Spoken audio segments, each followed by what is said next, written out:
By this day and age, I hope it's safe to assume that everyone who has escaped high school is familiar with the movie and theatrical production of The Miracle Worker, or at least someone has badly explained the plot to you. But what if I told you that the story of Helen Keller actually continues past her childhood? Shocking, I know. I'm ThinkSoJoE, this is Things You Might Not Know, and today we'll be taking a look at the not-so-secret but poorly covered adult life of Helen Keller.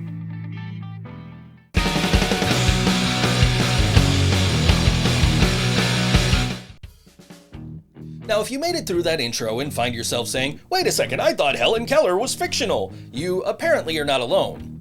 In his book, Lies My Teacher Told Me, Everything Your American History Textbook Got Wrong, author/historian/sociologist James Loewen writes about his conversations that he had with various college students in the 1990s. The point of these discussions was to determine how much the average college-aged person knew about Helen Keller at the time. Much to Loewen's dismay, most of the students he spoke with only had a cursory knowledge of the events presented in The Miracle Worker.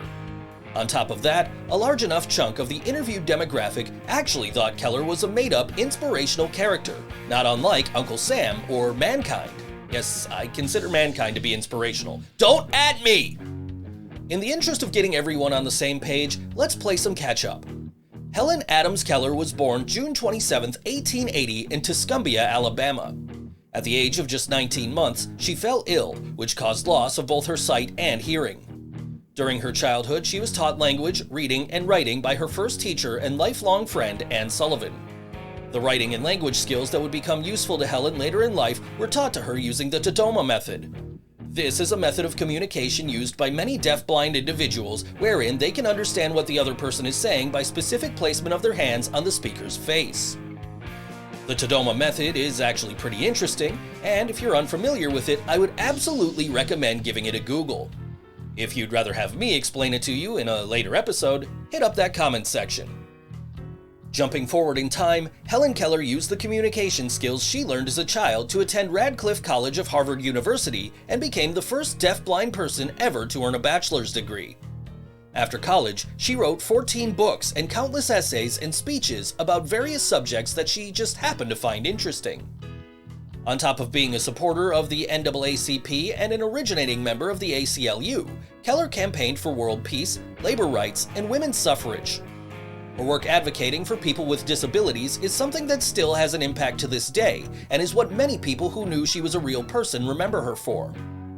Helen Keller joined the Socialist Party of America in 1909, and along with friend and contemporary Mark Twain, was labeled a leftist and political radical.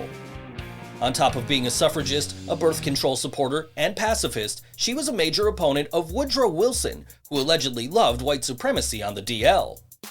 Being that Keller's socialist beliefs revolved mostly around the plight of the American worker at the turn of the century, she left the Socialist Party of America to join up with the Industrial Workers of the World, or IWW, in 1912. Before you go and slap an Antifa label on Helen Keller, which Kevin was pretty close to doing when he wrote this script, there's a couple of important pieces of information you should probably know first. Among her multitude of writings, in 1915, Helen wrote that she was in favor of eugenics and was uneasy about the possibility of human overpopulation. In her writings, she expressed being in favor of refusing life-saving procedures to infants with severe mental impairments and physical deformities.